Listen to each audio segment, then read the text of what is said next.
It's 2025 and welcome to my Tea Time podcast, which I decided to revive this year as I'm lucky enough to be in PR and communications and work with some really inspiring people. So I just really wanted to do a podcast a month with an inspirational guest who will give you an insight into why or how they have touched other people's lives. If you'd like to get in touch and find out more, then do contact me on Ali at For The Now, that's number 4, thenow.co.uk. Thank you. Have a great day. Enjoy listening. Welcome, Phil, to the Tea Time with Ali Monjak podcast. And it's lovely to have you on the show today. It really is. You've had an extensive career spanning across 40 years in music and done several different things for TV, films, feature the Magnificent 11 film, which is really great, by Evolutionary Films. And you've also done a load of adverts as well and composed a lot of music with an orchestra. So I think, you've had an illustrious career, but one of the highlights, I think, of making all of this music over this time has been a very special piece, and I know it's something that is incredibly close to your heart, and that is Perchance to Dream. So could you just let me know? I know that I know the story, but it would be really lovely for the listeners to hear the story of Perchance to Dream. Well, Ali, thanks very much for having me this afternoon. Yeah, Perchance to Dream is born out of my mentor, my teacher. When you say teacher, it sounds like a very individual of just one subject. But James Easton is like a universe of music himself. He was far ahead of thought, of concepts about writing music, what it's for, instrumentation, sounds, changing timbres. And when I first met him, I was very young. I was 16. And I'd not even started to do my A-level music. And I was lucky enough to go to a technical college where he's one of the senior lecturers. But not many people had access, Jim, as we used to call him, until they at least got past their A-levels, which was 2 years into the music course. He was a great influence around people. He was a great conductor.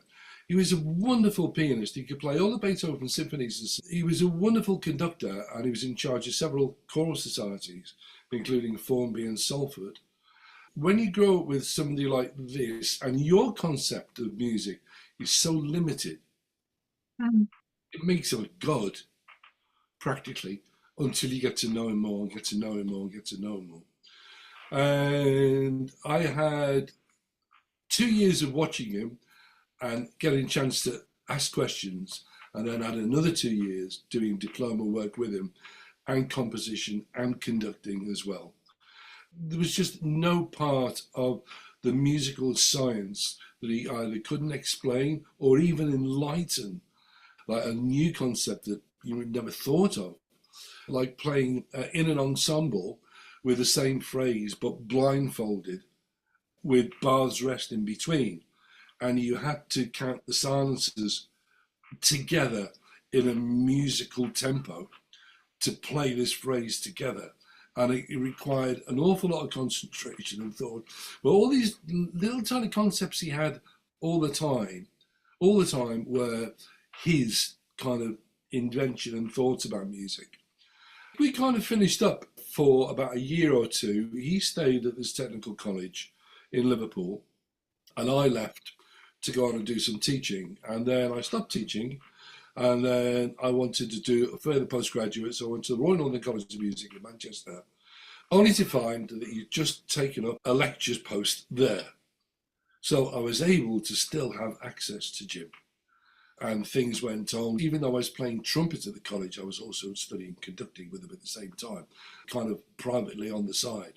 And this was all around the same time as Simon Rattle was first emerging as well. as a conductor. Great, now world international conductor, also from Liverpool, I'd like to say.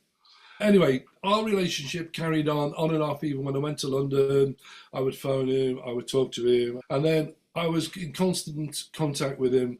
In his last few months, we used to speak on the phone quite often about things. He was a fantastic joker. He had a sense of humour that was really quite bizarre, Jim. And so when he passed, I went to the funeral and I was there with his wife, Valerie. And afterwards, we just talked in the bar and said, "Do you think I should write something in memory of Jim?" And she said, "I would love that." And it took about 2 years before it eventually was performed. Wow. So, what was Jim's backstory as well? I mean, what was his journey in being inspired by music? Do you know? Well, he was a child prodigy on the piano, and he took up the French horn as a second study, but he was able to play professionally on that second study. He knew probably who was the world leading horn player of the time in the early 1950s, called Dennis Brain. Unfortunately, he lost his life in a car crash. These young brass lads do like their cars. It was the number one horn player probably in the world at the time. So even when Jim was lecturing in Liverpool, he would be asked to play with the Liverpool Phil as an extra on French horn, for the big Strauss works or the big Mahler works, or whatever, that required 6, 7, 8, 9, 10 horns. So in his background, he went to the Royal College of Music in London, Prince Consort Road, where all the great composers, Bach and Vaughan Williams and all these other people had been to like 100 years before. So if you like, the steeping of music in Jim was a very high level and, shall we say, astute understanding of the art and the concept when it's just pen and paper, and fantastic ability to play the piano. I think he recorded most of the Beethoven sonatas as well. So that's where Jim was from. And coming to a technical college in Liverpool with people who hadn't quite done their A-level yet, it was a bit of a surprise to him, a bit of a surprise to us, but on the way, it was also a good laugh. Yeah, absolutely. So almost like it was a kind of gift, really, having him in your life with an extraordinary background himself, and something that obviously had inspired you to have the illustrious career perhaps you went on to have. Well, the reason why it's called, for example, "Perchance to Dream," it was one of his sayings.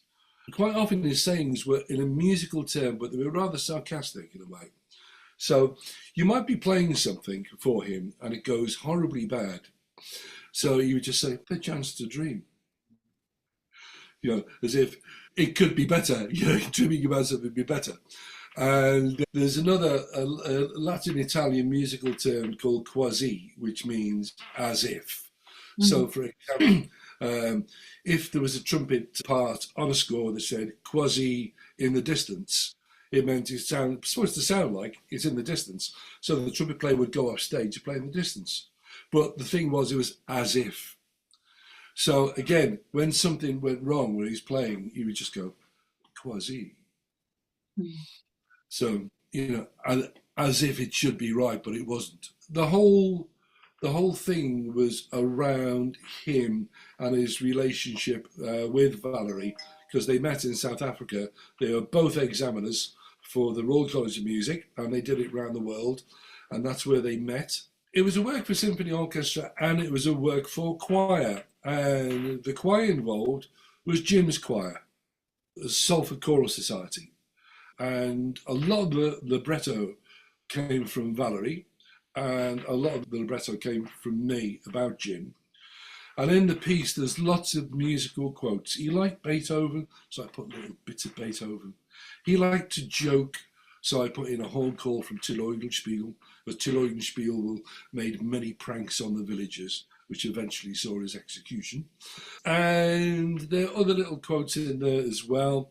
And I also wrote a separate solo part for mezzo-soprano for the great diva Margaret MacDonald. And she was playing the vocal part of Valerie as well. So there was conversation with the orchestra from her soloist point of view and with the chorus as well. And the whole thing kind of starts like a requiem, which I used Latin verse for. And then after we get out of there, it goes into English libretto verse, all about Jim. Right. No, that is really amazing. So, I mean, obviously, you've taken in all elements of his life and created this piece around, obviously, the relationship that he had with music and his wife. Sounds right. And me as well. Yeah. And so, what were, obviously, before you went and played it in the concert hall, you played it to Val, first of all. What was her first reaction when she heard the piece? Well, obviously, it was a visualization via computer, playing very good approximate sounds of strings, violins, and all the rest of it. The one thing you can't approximate is the human voice, as in not being able to type in lyrics and make them work, because this was 2011, as it so happens. You can do that now, but you couldn't do it then. So the whole concept with her also, because she was an examiner for the Royal College of Music as well. So her herself was a fantastic pianist and a fantastic musician. So it wasn't too difficult at all to get the sounds, the approximation, the big tunes, which there are quite a few of, and the part of the soloist. And she also gave me some poetry, which they both loved together, for me to fit in along the way. Towards the end of the piece, there's also a bit where the mezzo soprano doesn't sing. She talks. She tells of the story of the night that they met in South Africa and how he invited her to dance. How Yeah. lovely. Right, is that where she was from? They're both from disparate parts. I think originally she was from, can't quote me on this, might have been from New Zealand, but I'm not sure. But the point is that the Royal College of Music examines people that study music all over the world, and their examiners travel to hear them play their pieces and to mark them and to give them a certificate of distinction or merit, whatever, to say that you passed this grade of. And that means a lot to young ones that are learning instruments. They get past the tough grade of a tough piece and a tough study and show that they've gained a point within the global yes from the Royal College of Music in London. Fantastic. So, I mean, actually, the night, was it a night or was it an afternoon that you actually played it? No, it was an evening concert, and I have to say that some of it nearly went drastically wrong. It'll be all As right on the night, Phil. it did turn out to be all right on the night, but what happened was when we got to the rehearsal, and I'd printed out all the parts for the entire orchestra, printed them out at home.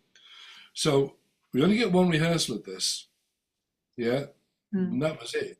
So it was afternoon rehearsal, evening concert for a 17-minute work. Difficult, but professional players, of course.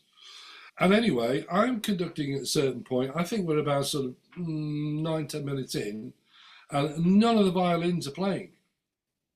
So I turned around and said, "Are we lost? Oh, we're at letter J.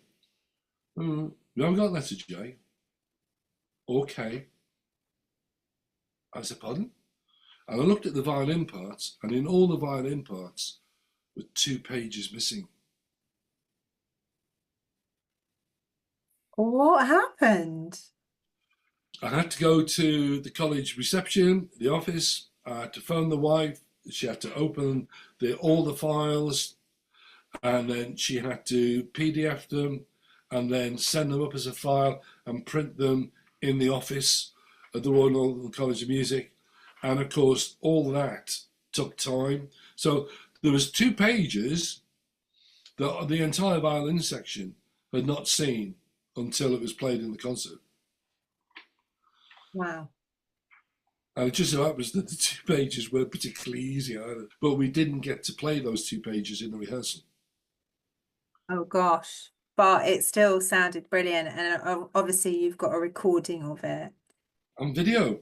which is on YouTube, so people can actually have a look at it and experience the enchanting piece that it is. I know I've just been listening to it myself today. It starts with a bang, really, Yes. and the bang is the the strides of a giant, which he was. Mm. And then you following in his footsteps, I suppose. And Ish. ish. I, Well, we've I, all got I know, but he's a god to me, and you can never surpass your own idol, as far as I'm concerned. no, no, I don't think you can. Wow. Oh, no, that's amazing. That is that you've done that and sorted it all out. And I bet she appreciates that ever more, really. We don't really get over our loved ones, do we? We just learn No, to live with it, so to yeah, speak. they're very special through music more than anything else, which is a deep understanding of each other's psyche and soul. Yes. If music be the food of love, play on, right?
So, in total contrast to what we've just been talking about, Perchance to Dream, your TV career, shall we say, started years ago. And the first piece that you were ever called to do in advertising was for the Times newspaper. So, how did that all come about, Phil? Um, well, there's always that story of being in the right place at the right time and all that business that people say. It wasn't quite like that. It was quite engineered in a way. But I'd not long sort of taken early retirement from the trumpet, even though it'd been like 20 years, about 22 years in London.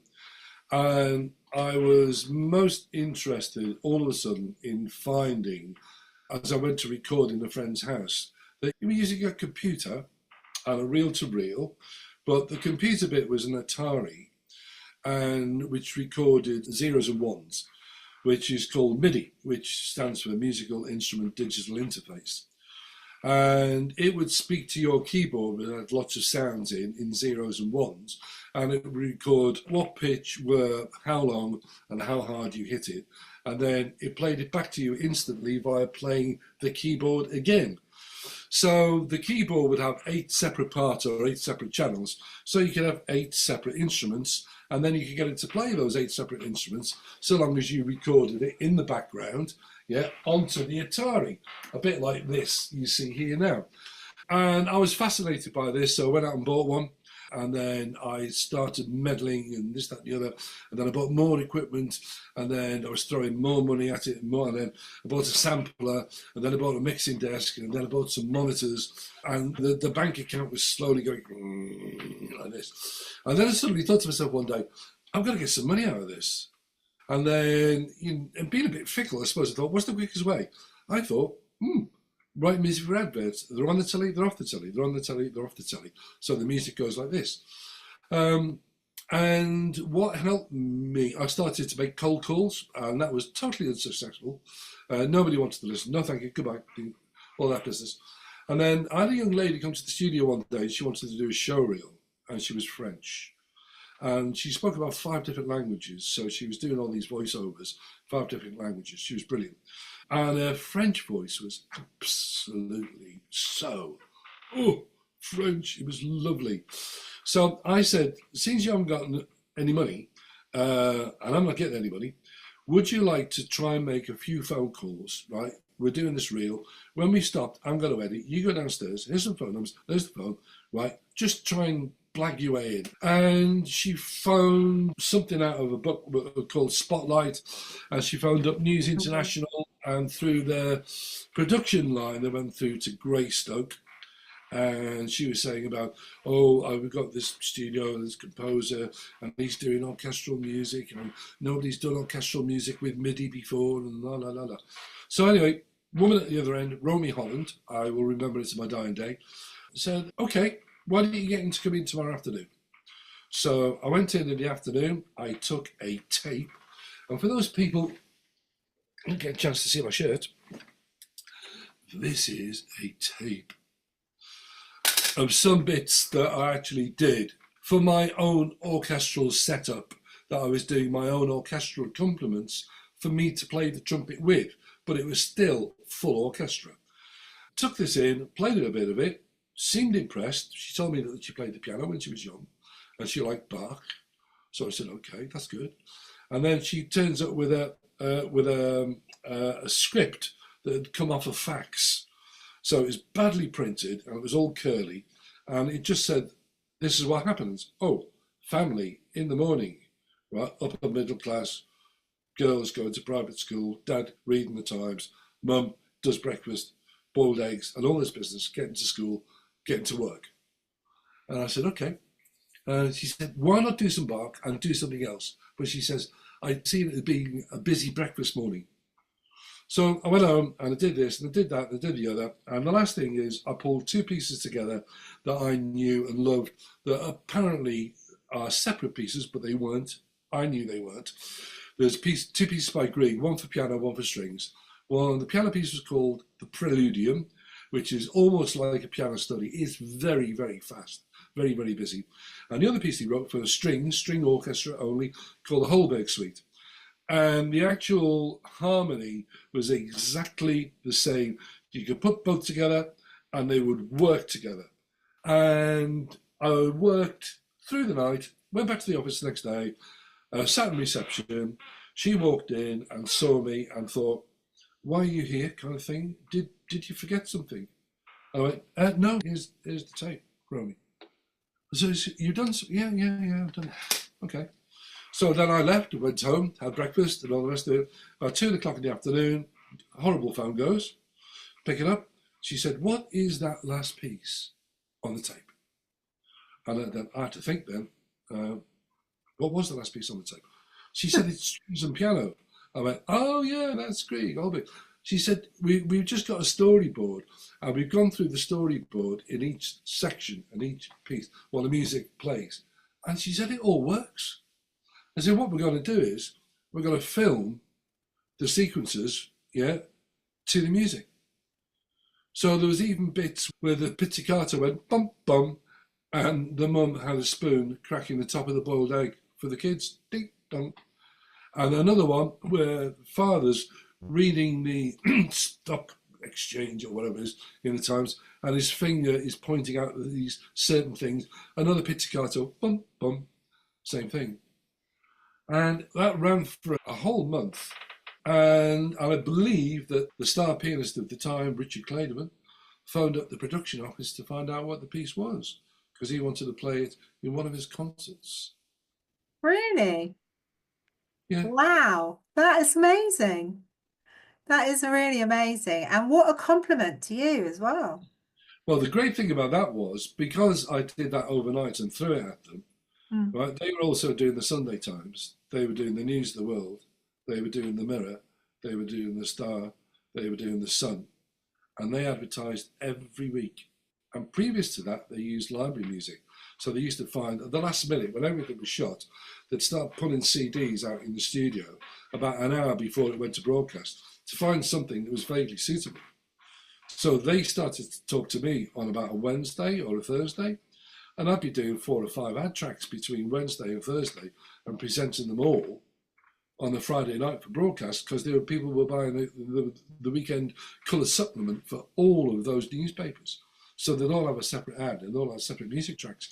And the great thing about it was they were able to call the shots. If they wanted, the 2 guys on it were both classically trained musicians, so they were able to call the shots. Can you do that? Yeah, 19 seconds, not a problem. It has a start, it has an end, it has a middle. It's not cut, not faded. So I was doing 4 or 5 ads a week for like nearly 2 years. Wow. So what was your first thoughts when you first heard your music on TV? What did that do for you?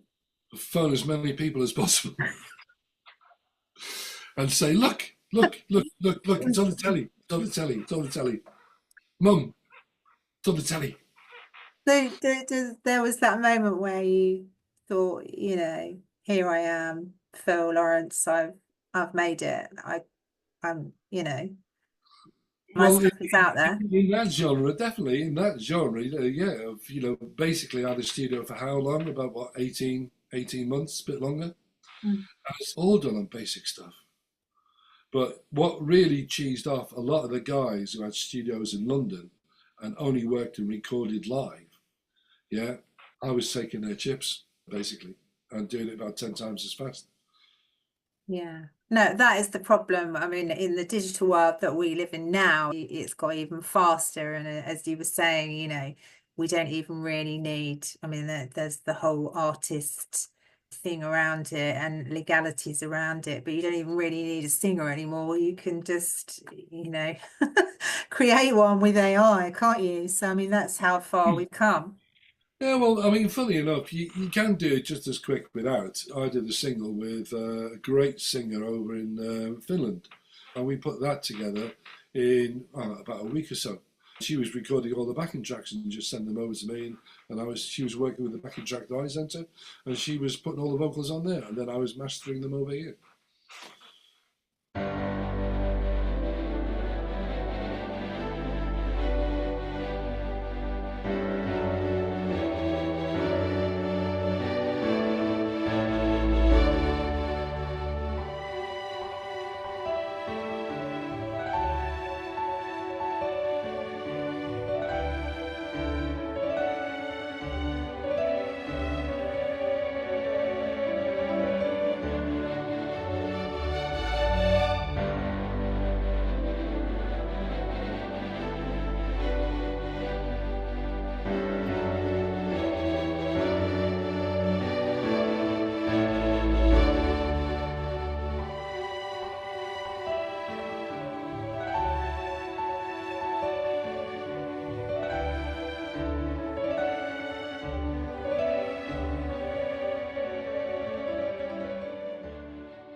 Yeah. So, an extensive experience, obviously, you've had. Also, you went on or you started doing films, didn't you? Which I know is a really big buzz, well, for any composer, but has been a really big buzz for you. One of those films was working with Evolutionary Films and Jonathan P. Adams, and was actually the Magnificent 11. So just let's kind of like wind back a bit. And what was your first thoughts when you got the phone call to say, can you create a piece of music? Well, the first thing to say is I did a lot of other budget films, student films, people that want to be films, and I wanted to write for film and learn myself quite a lot about it. And the Mag 11 wasn't the first film I did for John and Pete Adams. They were Angry Badger films before then. And I got to meet John and Pete just by accident at the Cannes Film Festival. And I met them 3 years in a row at the Cannes Film Festival. And then Pete and John said, right, we're going to do this film called Snub, which was, again, quite a budget film. Will you do it? So I did it, and it's still out there somewhere, whatever it was. But when it came to Mag 11, it was completely different, complete feature film, fully funded. I mean, the great late Robert Vaughan, the man from U.N.C.L.E., and also the last surviving member from the original Magnificent Seven. Got to work with him, and also the great Irvine Welsh of Train Spotting. He was directing on the film as well, bringing his dark side to the filming bits, which he does rather well. And Pete and John asked me again, would I do it? And they said, the thing is, it's going to be a real mixed bag because it's based around an old blokes football team that's not doing very well, and they're called the Cowboys. Yeah, and the other side is going to be an Indian family that run an Indian restaurant. So hence you've got the Cowboys and the Indians, which is very much like the Magnificent Seven. You got seven gunslingers, and you got a load of Mexican banditos who are, giving the peons a bad time. So in other words, somebody's going to protect somebody from the baddies. And it's the same kind of scenario, but it was all set in East End London. So the way it was going was I was going to have to create some archetypal Western music, just like the Magnificent Seven or the Big Country. And I was going to have to somehow morph it at times between Elmer Bernstein's theme, which is all the bum, bum, ba-dum, bum, ba-dum, bum, which conveniently falls into when all the guys are in a curry house.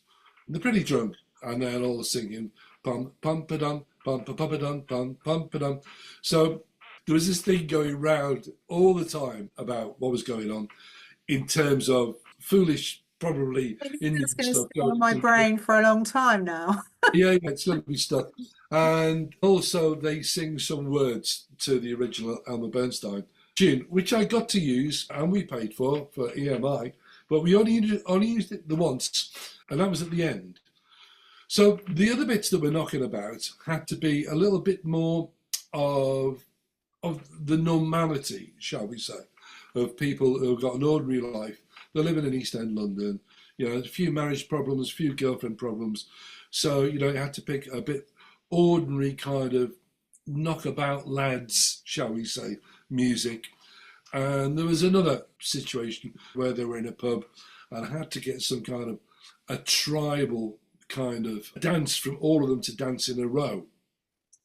What I did was because again, another relationship to Westerns, I did a reggae version of Rawhide. Yeah, except that you can't really notice it very well. So you had the real Indian Western stuff, you had the lads knockabout stuff. Then you had proper Indian restaurant music. Then at the end we had a Bollywood finale. So I had to throw that then into some grunchy dance stuff. I found a great singer, Shaheen Badar, who worked with the Prodigy on the single Smack Me Bitch Up. She does the vocals in the middle of that single, and she did the vocals in the Bollywood finale. And the other bit that I had to come up with, which was a little bit different and difficult, to do, we're in a strip club, and the girl's doing a strip, but I had to do it in the style of country and western, because Robert Vaughan is the baddie. He's the head of the gang. He's called American Barb. So when we go to his club, everything is American, including the stripper. So I had to get all this country stuff with the banjos and the steel pan and the violin going like that while she stripped. I had to make that sound seedy and strippy, which is not so easy with country and western music. No. It was done. So yeah, a large task putting all those genres together. What phenomenal film and musical piece. I mean, that's a real sort of form of artistry, isn't it? What you compiled there to be able to do that and going through as many different genres as you did to suit the piece, which I just think is, yeah, I mean, it's phenomenal. So let's have a listen to that now.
Okay, so that was really lovely to listen to. That was great. Staying on the film theme with Phil. Yeah, so Nosferatu is something that has been another epic film piece for you and very romantic and gothic in terms of the original story of Dracula. So, how did you get involved in that in the first place? That was total self-involvement. I just wanted to do it. Nobody asked me. The film is there for grabs. It's not in copyright. They started to make it in 1921 and they finished it in August 1922 and it was released in the October, I think it was, 1922. Of course, it's a silent film. Apparently, there was some kind of music attached to it. It's very vague, trying to find any kind of hard information about it. It is said there was a score of some description. Nobody knows whether, I mean, most silent films in those days tended to be like piano in the theatre, which played live to the film. And the pianist had a choice of many different themes, all written down. A book of themes of love, of comedy, of speed, tragedy, whatever it was. These themes would come up and they would improvise on them so long as the scene lasted. There were some small orchestras in the pit, very often with the piano, that would actually watch, well, the conductor would watch most of it and make sure that everybody kept in time. Anyway, there was no real evidence of that ever existing. Since then, there's been many approaches to put music to Nosferatu. There's one which is just all church organ or Gothic organ all the way through. Yeah. Somebody's done a head bash metallic to it at one stage. There's a wonderful, shall we say, kind of Schoenberg 12-tone version that was done, I think, about 1936, which I listened to. And that was truly strange, but an excellent piece of music. Not everybody's cup of tea. And the way I decided to bring it in for me was to mix and match between the idea of original horror from the period, which would be, I'm taking it now, up to the 30s and 40s of, shall we say, ordinary frightening music, and also to do something that was 20th century plus. So I also did the sound design. Yeah, so that meant undercurrent kind of breathing, very low noises that you feel rather than hear, to put all that in, as well as the music. So quite often, not taking the mickey too much, I'm afraid, but using a very large cathedral organ, a bit like Phantom the Opera, with some really crunchy ouch chords to make feel like all of a sudden it's there. And then I did the other side. I tried to do the other side of what I've just been explaining. Piano, violin, like it would have been in the silent period in the 1920s. And then I've done completely different as well in the 20th century for tune sounds and harmonic variations. So you kind of got the three. The old expected of being shocked by, oh, it's a Phantom of the Opera organ, then the actual kind of 1920s small pit orchestra, and then the 20th century gambit as well. Mm. And the 20th century gambit really is in the opening titles that I wrote, which even I have to say, I think is particularly scary. Yeah. Watch some of it and listen to it. And yeah, I mean, it's got that a whole sort of eerie, I suppose vibe is the wrong word, but that whole kind of eerie atmosphere. You're just sort of like in it, aren't you? And Yeah, yeah, yeah, yeah. yeah. And it's strange because thinking back, and that's the difference in the film music as well. I mean, you couldn't hear the words, you couldn't hear what they were saying, so therefore the music really does the talking for you, doesn't it? Yeah, I mean, there was always subtitles, but it was very few subtitles. Mm. Very few. Like, for example, you get one part where he says, "Young man, look at the map for whatever it is to get to Transylvania," and that's all you see. But then he still carries on talking for about another 20 seconds. So that kind of thing is if you know the story of Dracula, well, you're more than halfway there all the time, you know. But in the beginning, I deliberately set out to scare on the opening titles, which I use a very heavy brass section and percussion. They're really hammering out some really hard, crunchy chords. So thinking back when Bram Stoker wrote this, did he realise that, he would have this kind of huge effect Um, on I mean, many people, also in the artistic industries, to want to create around what he had written? Because as we said, it's such a poignant piece and something, that relates back to being like the original horror story, doesn't it? well, it does. And the funny thing, I suppose, one has to talk about things copyright occasionally and legal. Bram Stoker, or rather Bram Stoker's wife, took the production to court in America, and they lost, and they were told that all copies of the film must be destroyed, Really? and yet we still have it.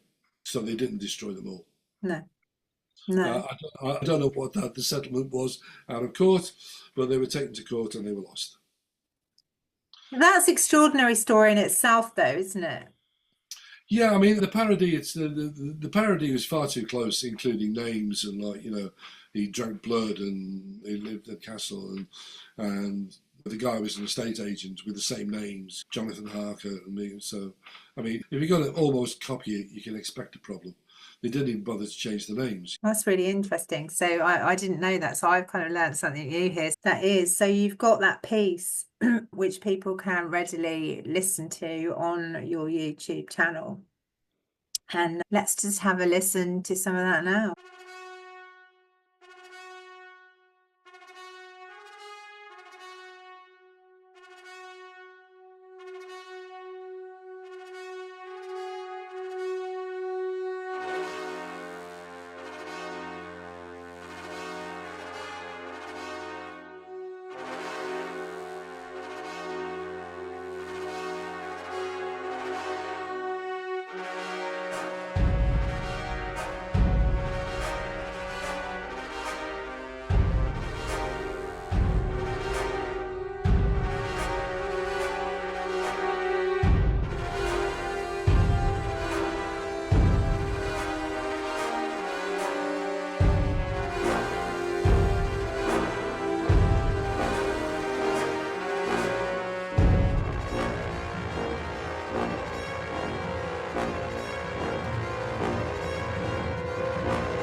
Anyway, so that is just extraordinary. And as I said, still, I think that's far more, for me personally, kind of moving than some of the horror movies that are out there now, because just to hear the music, which sort of lends itself, as we said, to creating such an atmosphere. So talking along the lines of creating music and, for the atmosphere, one of the pieces that you did that we're going to finish talking about around the podcast talk off today is the celebration of the centenary of the RAF. And what happened there? So just, tell the listeners and myself how this came about. Well, it's a little bit like the Times, really. It is difficult to explain why one writes what one writes and why did it start and all the rest of it. But sometimes you doodle, and I found an old file which was about sort of well, I thought the original concept was about very large plane landing and taking off, whatever it was, and I found it by accident, and then I then put it into a different program, a scoring program called Sibelius, just to look at it. And there was one really good basic idea there, which then, how do you say, if it's there, you've got to finish it. I'm a bit like that. If I start something and I start doing it, I cannot leave it alone until I've either got everything out of here onto there or it's finished. But if I know where it's all going, I can then come back to it when I want to. But if I don't know where it's going, I have to stick with it. And I didn't know where this was going. So I just continued to write this idea of a piece that sounds like powered flight. There are plenty of genres out there, like you only got to watch The Battle of Britain, for example. Two great composers on there, William Walton, who didn't finish the film because he was too slow, because a real symphonic composer. And he was a friend of Sir Laurence Olivier, who starred in there. So Laurence Olivier got William Walton to do it. Anyway, he couldn't write fast enough, so they got Malcolm Arnold, who is a very prolific film composer and also a trumpet player, to finish. And if you listen to that, you get the idea then of dogfights and powered flight and all the rest of it. So I was carrying on like this. Anyway, short story shorter or longer, I played it to a mate of mine who was a trumpet player who was in the RAF. And I said, listen, this might be all right for the RAF band, this. And he came back to me and he said, yeah. He said, I think that's good. He said, tell you what, why don't you phone up our bandmaster? I went, oh, okay. So anyway, I phoned up Piers Morel and I said, I've got this Scotland, I'm sending it to you. Like, yeah, sent it to him. Phones me back. He said, would you like to come in and have a chat to us? I said, yeah, I would like to do that. And then I was brought in to meet Wing Commander Stubbs. He said, this piece you've written, he said, a lot of jolly good ideas. Jolly good stuff. You know, we've got a centenary in 4 years. I said, no. So, well, we think this has got the bones that if we get it going and with ideas and you really develop it, we could think we might commission for this. So he said, would you like to perhaps go away and, just like chivvy it up a bit, whatever that means. So I worked on it for about 2 weeks and then did a recording of it, sent it to Piers. And then Piers said, right, we'll print all the parts out here, come down and conduct it. Let's see how it goes. That was the first rehearsal. And it changed many times after Right. that, because there's a period of like 4 years before the premiere, which was in the Royal Albert Hall, which was bang on March the 28th, 2018, when the RAF was brought into being. Yeah. And the strange coincidence was that it was brought into being in 1918, taken away from the Marines and the Army, and made into the Royal Air Force. And all that was overseen by X number of people in Parliament. Mm. And the guy that was in charge of doing this was Lord Rothermere, which is my wife's great uncle. How strange. Did you know that before or? No, we didn't. Until we got all the bump and started to read that, like in 18, it was taken away from the Marines and the Army, and the overseeing of the inception of the Royal Air Force was handled through Lord Rothermere. He's my Wow. wife's great uncle. So, what was Claire's memories of him, or did she have any childhood memories of him, Well, or? it's great. It's great uncle, really. So that's quite going back a bit when you think about it. Mm, It's 1918. 18. Yeah, Yeah, true. So 1918. she never met him. So no, never met him at all. It's so much so that they actually bunged the coincidence into the program. Right, right. Yeah, that's a really strange. It's like they say, don't they, that there are no coincidences, really. Yeah, yeah. Well, it's a complete coincidence that I happen to be married to her. So there you Yeah, go. complete coincidence. Also, sort of kind of quite euphoric for her as well to know, to understand the family connection and the music and support you in your role. Well, the funny thing is, with all the newspaper adverts I did as well, the Daily Mail and the original owners of the Times were the Harmsworths, and that's my wife, Mm, Claire Harmsworth.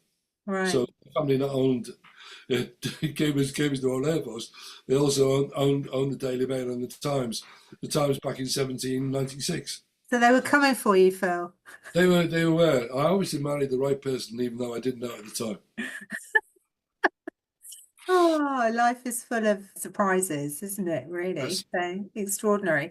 So, after it had changed the 4 times that it did, or however many times that it did over the 4 years, what was the actual evening like when you got to play in the Royal Albert Hall?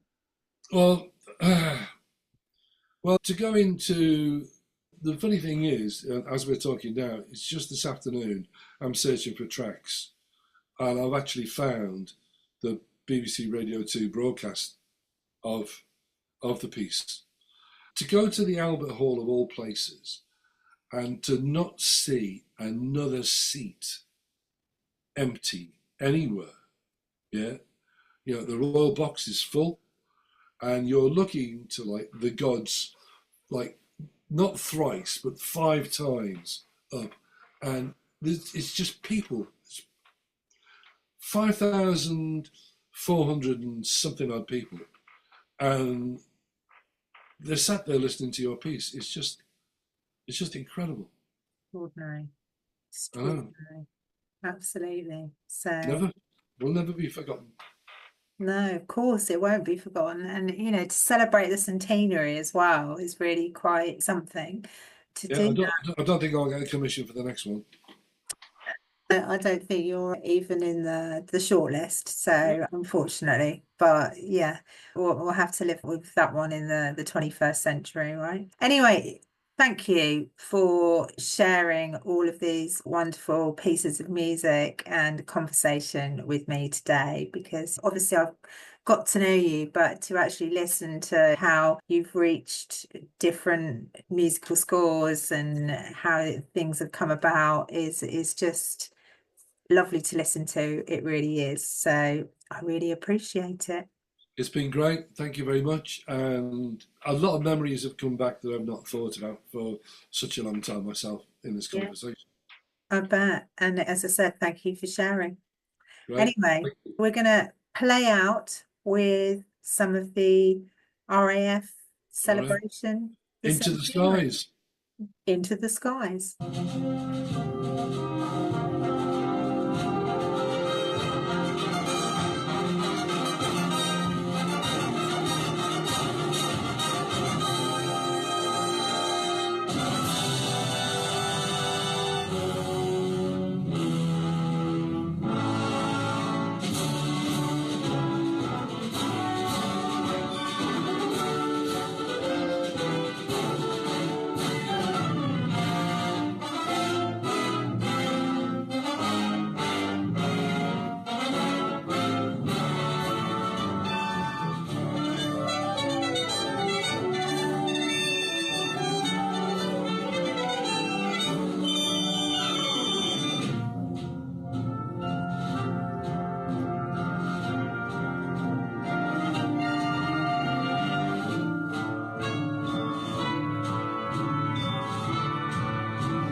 If you'd like to get in touch and find out more, then do contact me on Ali at forthenow, that's number 4, thenow.co.uk. Thank you. Have a great day.